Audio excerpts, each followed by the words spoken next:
मुझे मालूम है तुम मुझसे फोन पे बात करती हो।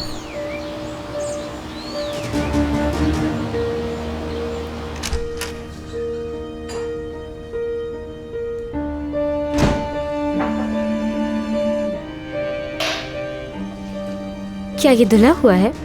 पता नहीं। ठीक है, तो फिर धो कर लाओ इसे। तुम्हारे हाथ नहीं है?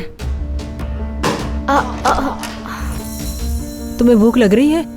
हाँ, भूख तो लगी है। लगता है शाम तक भूख ही रहूंगी। अरे ऐसा कैसे हो सकता है, मैं बना के देती हूँ कुछ। ये सेब नसरीन के खाने के लिए काफी होगा। काफी होगा नसरीन के लिए। ये किसने गिराया है? मुझे नहीं पता अम्मी, ये घर तो बर्दाश्त से बाहर हो रहा है मेरे। अच्छा मेरी बात सुनो।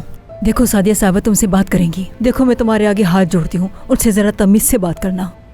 बिल्कुल नहीं। करीम साहब के आने से पहले उनसे कोई बात नहीं करूंगी मैं। उनके यहाँ होने से मुझे उन लोगों से बात करने में मुश्किल नहीं होती।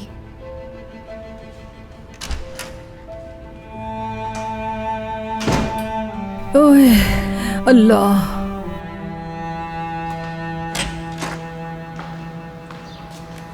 खुशामदीद।